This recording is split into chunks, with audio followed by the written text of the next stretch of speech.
बिहार सुलग रहा, दूसरी तरफ नीतीश कुमार इफ्तार पार्टी में व्यस्त थे, जिसको लेकर अब बीजेपी सवाल और निशाना साध रही है।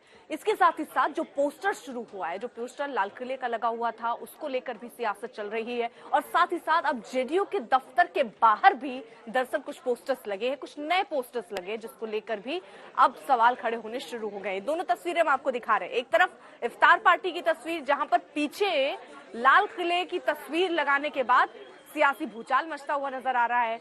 ये पूछा जा रहा है कि क्या संदेश कुछ और है नीतीश का, पार्टी मौका इफ्तार का, लेकिन संदेश क्या दिल्ली का देने की कोशिश कर रहे हैं नीतीश, ये एक बड़ा सवाल। दूसरी तरफ जेडीयू दफ्तर के बाहर आप देखिए, देश को आपका इंतजार है, यानी बिहार से ऊपर की कल्पना आप जेडीयू वाले कर रहे हैं नीतीश के लिए।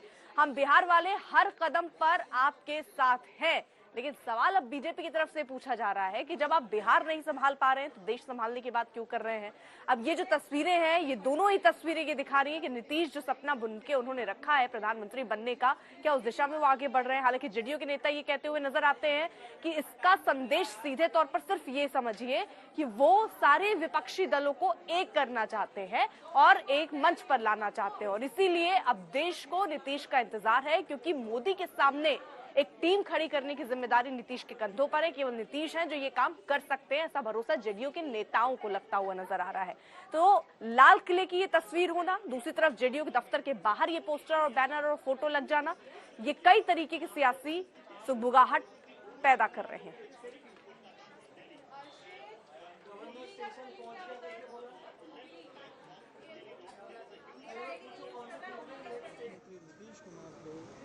पीएम के उम्मीदवार के रूप में पार्टी जो है वो लगातार उम्मीदवारी के रूप में देखना चाहती है और ये पार्टी लगातार कहती है कि रविशंकर प्रसाद से खास बातचीत की है आज तक ने, आपको सुनवाते हैं।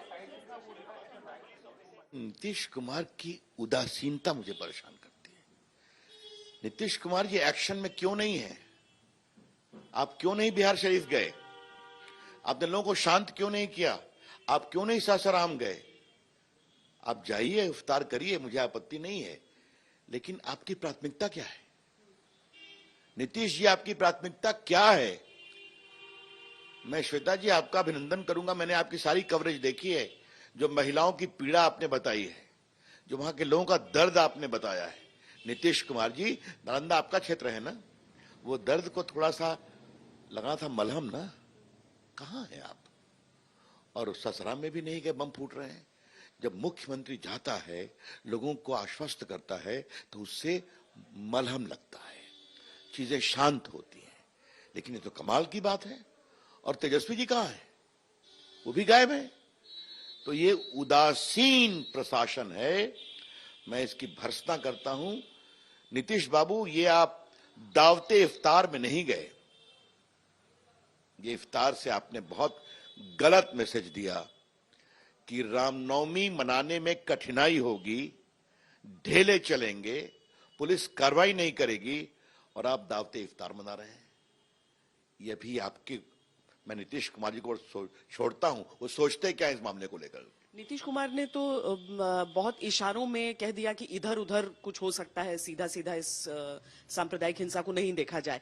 और बीजेपी पर इशारा कर रहे हैं कि 2024 के चुनावों को देखते हुए आप लोग एक एजेंडा सेट करने की कोशिश। अच्छा, मुझे ये बताइए, एजेंडा की बात छोड़ दीजिए। नीतीश कुमार मैदान में कहीं नहीं रहेंगे, वो 24 की बात 24 में रखी जाएगी। लेकिन नीतीश बाबू, आपकी पुलिस क्या कर रही थी? एक सवाल जो श्वेता जी आपने नालंदा में उठाया बिहार शरीफ में, उससे मैं अपने तरीके से रखूंगा। पिछले साल आपकी पुलिस सख्त थी, तो उस पारंपरिक तनाव भरे इलाके में कुछ नहीं हुआ। इस बार क्यों नहीं थी? और बड़ा सवाल है श्वेता जी, क्या बिहार के लोगों को, सासाराम के लोगों को, आपके नालंदा के लोगों को और बंगाल के लोगों को रामनवमी में शोभा यात्रा निकालने का अधिकार है या नहीं? क्या मतलब है इसका? आप जानते हैं पुलिस सख्त होती, लेकिन सवाल इधर उधर का नहीं है, सवाल वोट बैंक का है। और मैं प्रधानमंत्री जी के शब्दों का प्रयोग करूं श्वेता जी, एक तरफ उन्होंने कहा संतुष्टिकरण, सबका साथ सबका विकास, और एक तरफ तुष्टिकरण। आपको भी इसमें कॉन्स्पिरेसी एंगल दिख रहा है? कुछ लोग इतने बेखौफ क्यों हो जाते हैं, और उनकी बेखौफ होने की बात मैं क्या कहूं, आपने फील्ड पर देखा है और आपने दिखाया है उन पीड़ित महिलाओं को जिनके पुरुष गायब हैं, बच्चे गायब हैं, कोई मारा गया है, उनके दर्द को आपने दिखाया है। नीतीश कुमार क्या वो दर्द देख रहे हैं?